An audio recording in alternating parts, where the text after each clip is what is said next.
to another tutorial for 7 Days to Die. This is for installing mods to the Okole Server manually. So we're going to need to go to the GitHub page or GitLabs. And what we're going to have to do is download the mods. So you can download the entire archive right over here. There's a download button right over here. And you want to have it either whatever you want. Zip is the easiest. So download it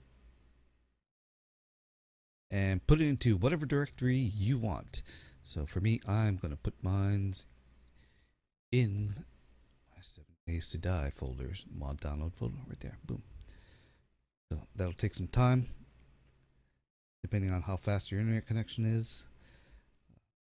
It's pretty large, about 1.3 gigs.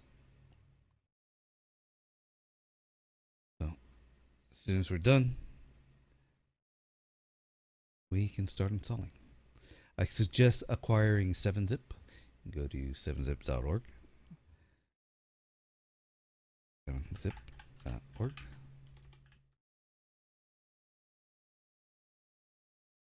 And you can download it whatever flavor you want, 32-bit or 64-bit. So download that while you're waiting. And we'll get right back to the video. So here we have the zip fully downloaded. It was only 600 megs or 638 megs. The fastest way to do it is by opening the contained folder. And if you're using Firefox like I do, you can just hit this button right over here, boom, and it'll open it right up. So this is the folder. All you want to do is extract to Okole or extract here if you want. I'm just going to extract here.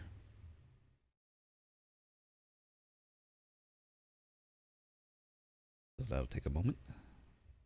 A lot of files. So you can go and snoop around these files if you want, there is a radiation fog installer, so make sure you read that. It is located under the 7 Days to Die folder right over here, because this is the folder that will have the resources.asset you need to modify, so you can see like the radiation fog in 7 Days to Die. So what we're going to do is we're going to copy all these files and just drop it into the current 7 Days to Die directory. Now, if you don't want all these files, like server, this is just for the mod installer, so you can pretty much ignore that. So, but I'm just for simplicity, I'm just going to copy it all. Copy, and hit copy right over here. And now we're going to back up to the directory that we have 7 Days to Die at. It's got to be a fresh install. So mine's pretty quick. It's just 2 directories up, and it's going to be located under Chaotic Realms for me. Or I'm not. Sorry, not Chaotic Realms. The Fun Pimps latest stable, and here it is. This is what the directory structure looks like. And all you have to do is click on a spot on the screen and hit paste.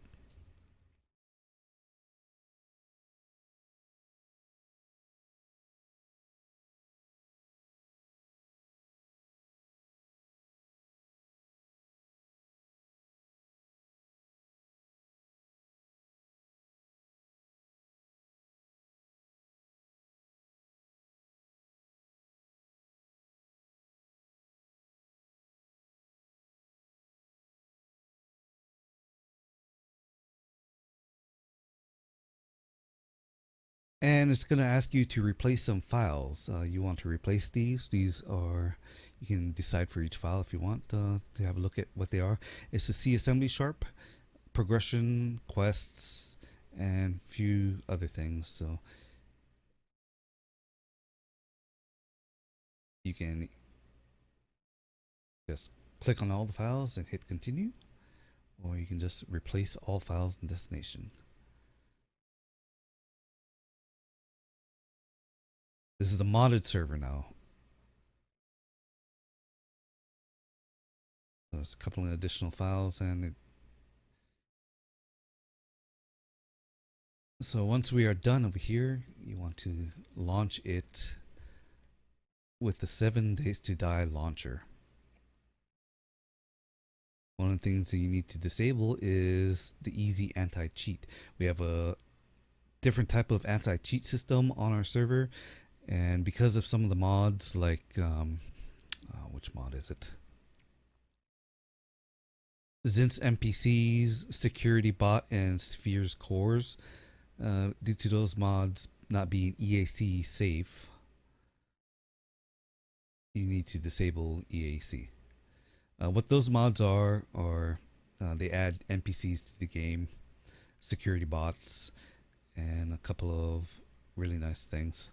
So just click on that, turn that off, and then run save as default. You can change a couple of other things like exclusive screen modes or Unity selector, whatever that is, and run save as default. So it's gonna run. It's gonna be loud. 7 Days to Die is loud.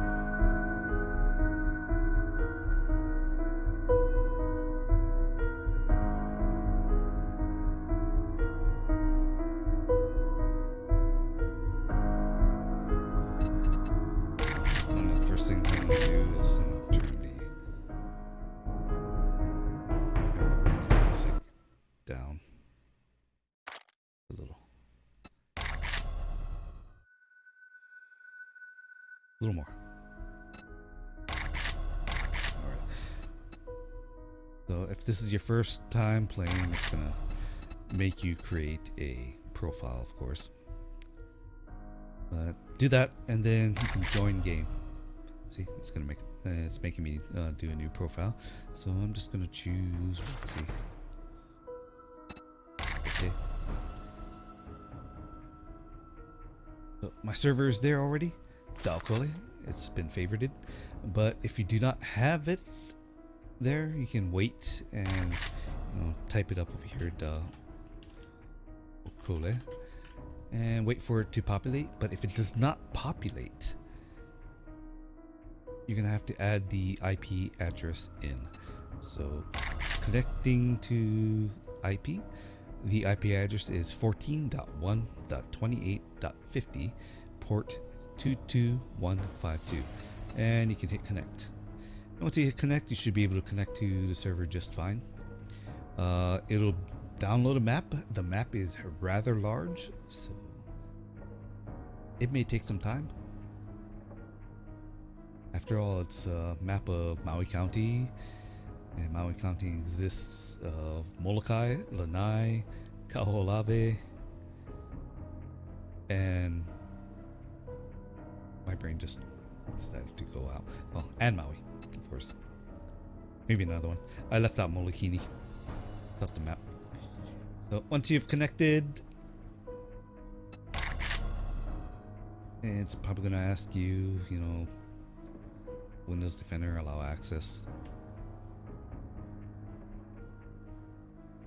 Take some time for it to download the maps, load all the configurations. At any time you can press F1 and it should bring up a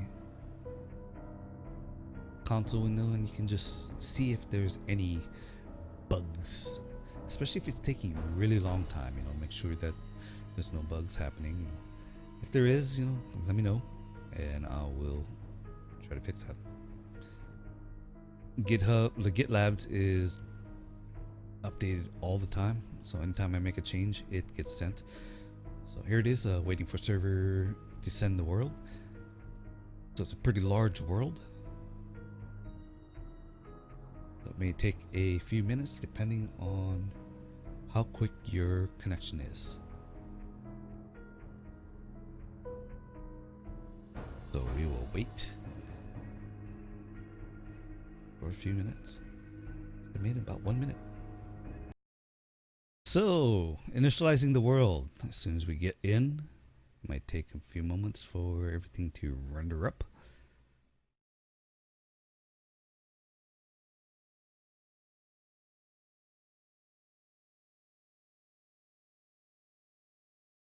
Anytime now. Me and my potato computer now. See, the biome is It's a 12K map. So yeah, it's pretty large. Hopefully not too large for some of you.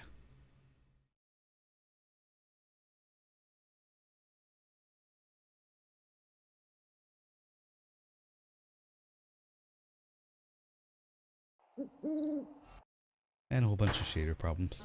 But that's alright. It's not going to affect anything. Now we're in game. Press F1 to turn off that. And now we're in game.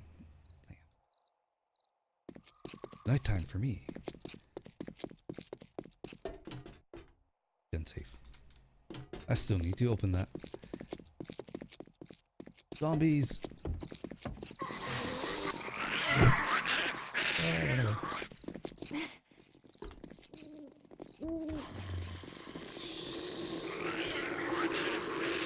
So there you have it. Into the game. And hopefully I'll see you guys in the game. This is not a PvP world, it's a PvE. So you can't come and kill me. Sorry. But that's alright. Take care. Much mahalos. And hope to see you guys around.